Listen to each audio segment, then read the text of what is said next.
A Tale of the Nine Lands, Chapter 1, Theo. The giant cracked the massive whip, and it roared harsher than thunder.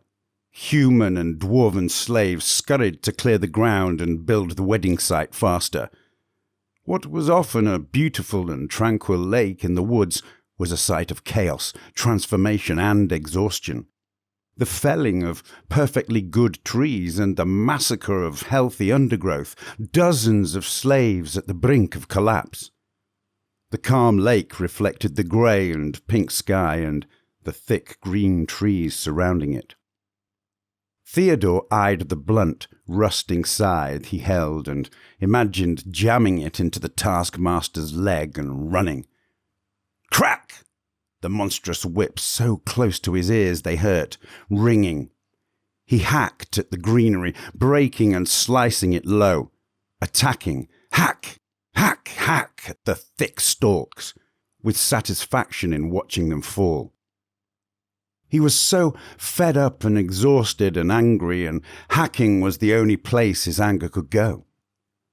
Piles of undergrowth and trees scattered the area and were being collected and removed.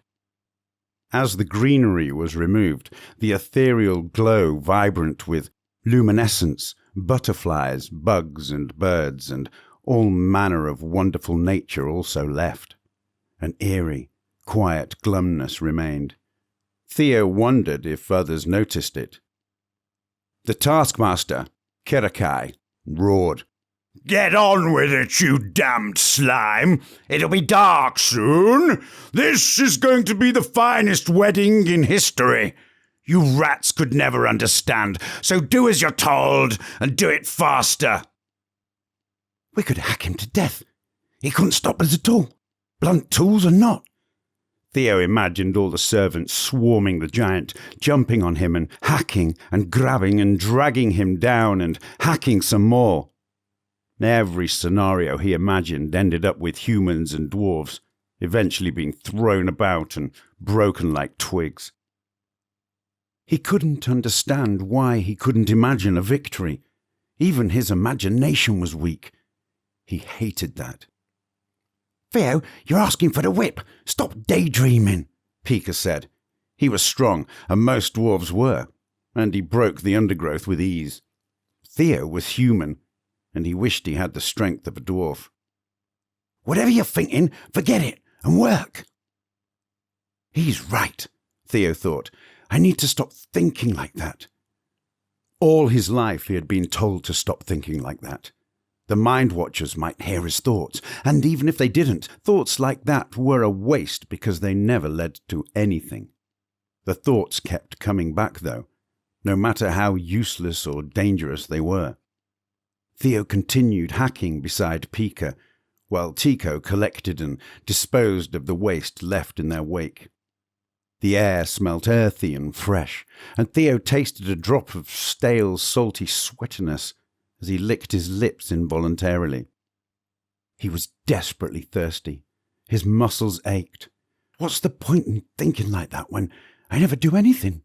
I'm a coward, and I always will be. The setting sun reddened as it sank behind the trees beyond the lake, and everything softened.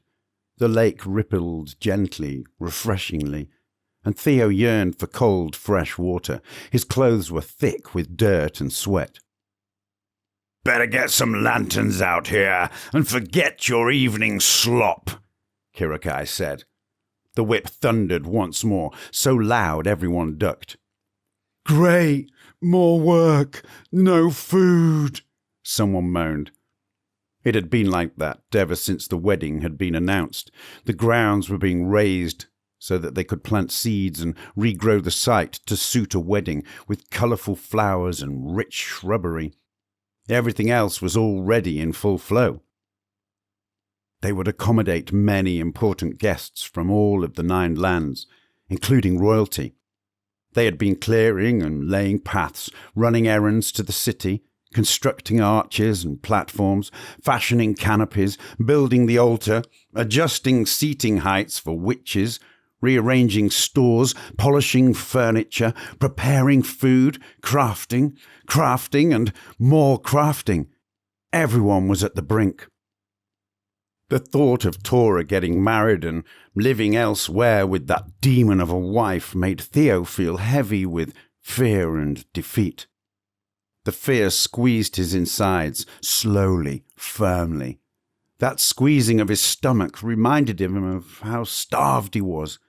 He wondered whether Tora would sneak some food into the servants' quarters that night.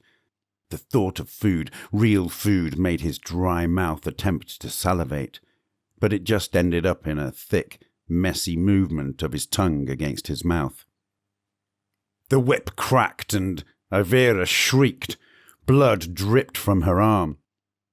Theo fought hard to stop himself shouting at Kirakai. It would only make things worse. "You never do anything," he told himself as he watched Avera weep and force herself to continue working. He felt as much hate for himself as he did the giants and witches that enslaved them all. Crack! Avera shrieked and curled her back awkwardly. "You, Blondie," Kirakai said, "do your damned work." Theo was known as Blondie to Kirakai. He had unusual platinum blonde hair and pale skin. Terror and disgust flooded over him. Anger. No, rage. He hacked and hacked.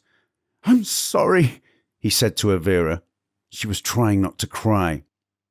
Kirakai knew the best way to get to Theo. The taskmaster's perverse and savage attraction to Avera plagued Theo more than anything else. She was only 15. It disgusted him. It ate at him in his sleep and made his blood boil like a rancid infection. It made him want to kill everything in sight, including himself. Yet, he was too much of a coward to do that, too much of a coward to do anything. He hacked and hacked, tearing everything green down. Roared and hacked and screamed, trying to fend off a wild insanity that crept over him. And he hacked and hacked, and his head went weird, and everything went blurry. "Theo?"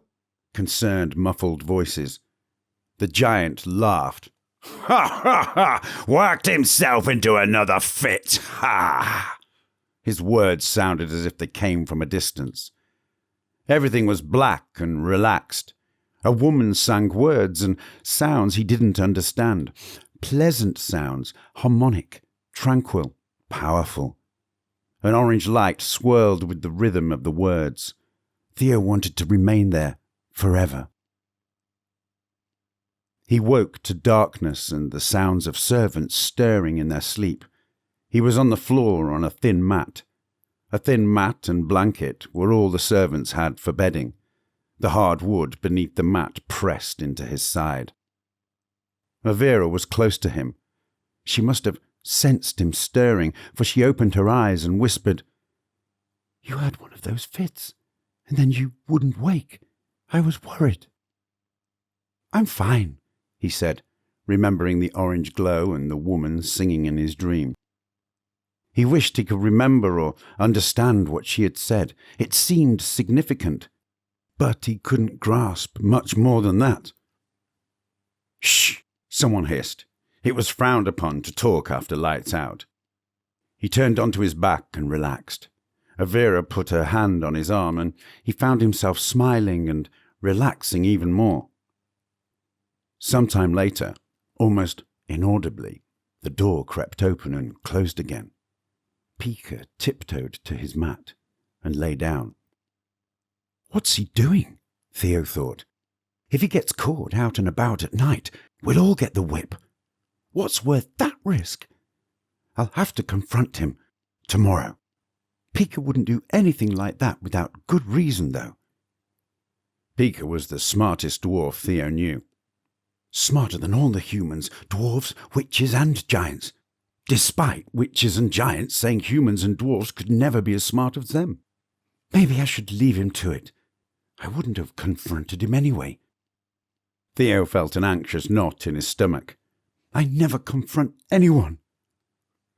"Food," Avera's voice, her hand on his shoulder, waking him gently. The sounds of wooden spoons scraping wooden bowls. everyone desperately trying to get more food out of their portion. The smell of slop. Servants scurrying into action, groans of exhaustion. Avira came back from house mistress Mildred under the gigantic slop pot with 2 bowls and handed one to Theo. She moved awkwardly, the lashes evidently still causing her pain. Theo felt terrible. "Mistress said we'd better hurry. Torus summoned us," Avira said, hiding a smile.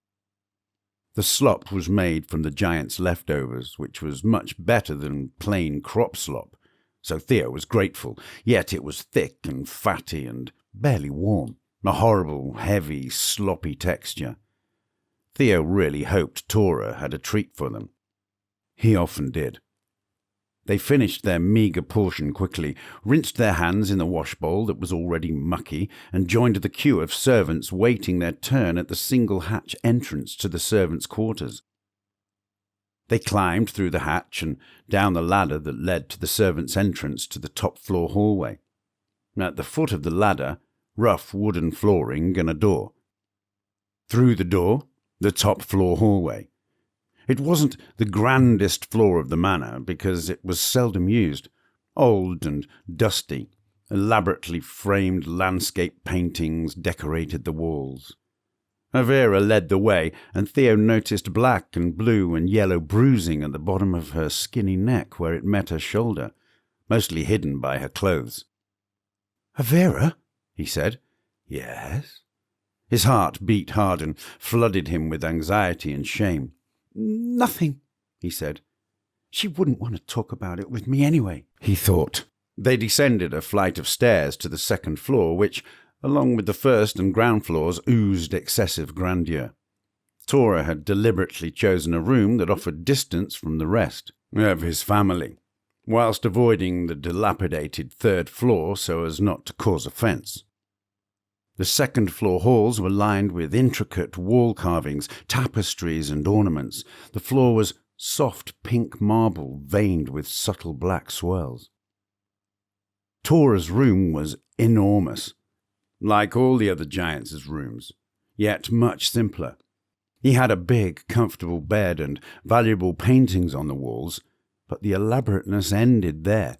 No ornaments, no jewels, no exotic rugs. There were many books scattered around the room, half read, half waiting to be read. There was a tray of uneaten breakfast and juice on a table. It smelt delicious, meaty, buttery, fruity. Theo's mouth watered. "Come on, sit," Torus said, once he had closed the door. They climbed onto his giant bed and lay back. Theo took a deep breath and sighed.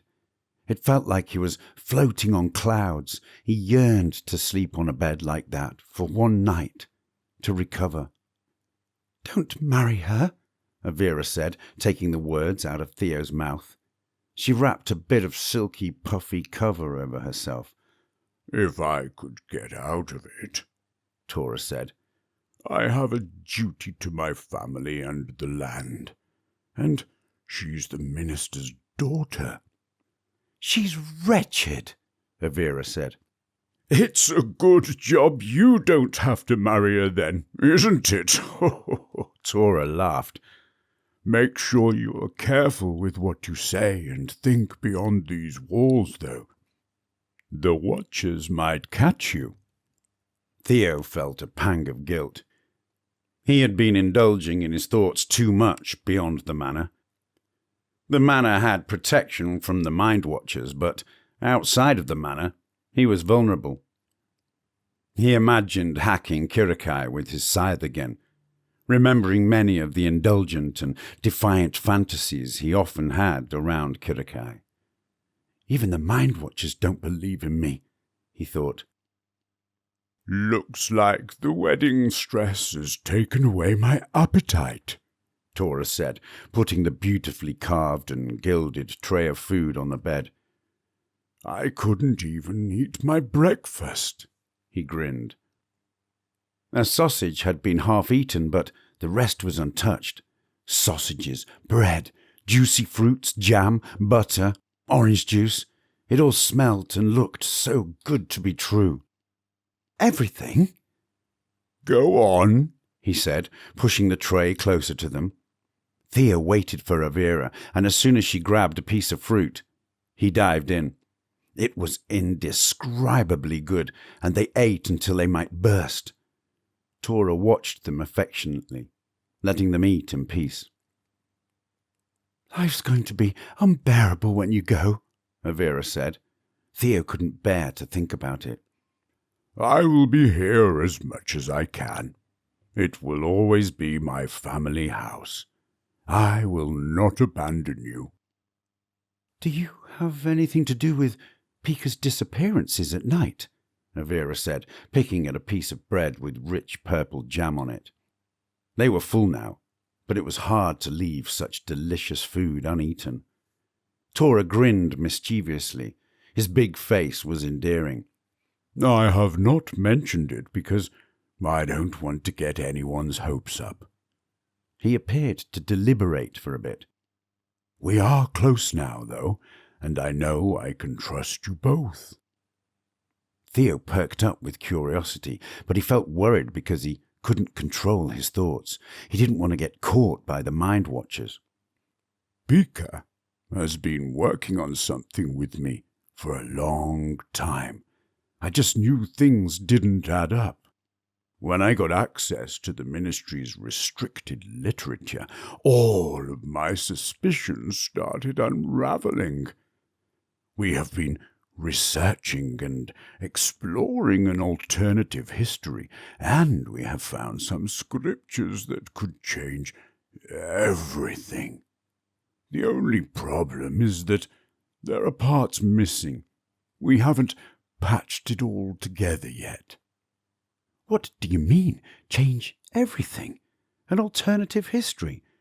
To what? Avira said. Everything. The whole lore of the 9 lands. For witches, giants, dwarves, and humans. We have got a lead, a quest, that can prove our suspicions. So, we are going to visit the royalty of Akuden and make a discreet detour. It was so much to take in that Theo almost blanked. What? He said. Everything? Everything? Avira was excited. You have to tell us everything then. I can't until I am sure. It would be dangerous for you to know. Anyway, the Mind Watchers might find your thoughts. Oh, Tora, this is going to torment me. Please tell us. No, it's for your own good. When I return, when the time is right, that's when you will be told. Take us with you, please, Avira said. I would love to change history. No way. This is treason. It's got a death sentence written all over it, Theo thought. He didn't want to seem a coward in front of Avira, so he kept his mouth shut. You know I would if I could, but it would raise too many suspicions to take all 3 of you. We will be back as soon as we can. The giant grinned a warm and comforting grin, with just a little cheekiness seeping through his lips. Don't you worry, you will get your chance to change history with me, if we have the luck that I think we will. Is that supposed to be a good thing? Theo thought. He worried intensely. It was so much to take in. The work bell rang, and Kirikai's voice raged through the manor. To work, vermin! To work! Get that wedding ready like your life depends on it! Ha ha ha ha! He chuckled with a deep, dumb voice. It does depend on it! Ha ha ha ha! Theo's heart sank as he slipped off the bed onto the floor. Tell us, Avira said. The bells rang louder, and the servants could be heard springing into action. I need more time, Torus said. You don't want to be late. You know what the taskmaster is like. Torus was right. Lateness meant lashes.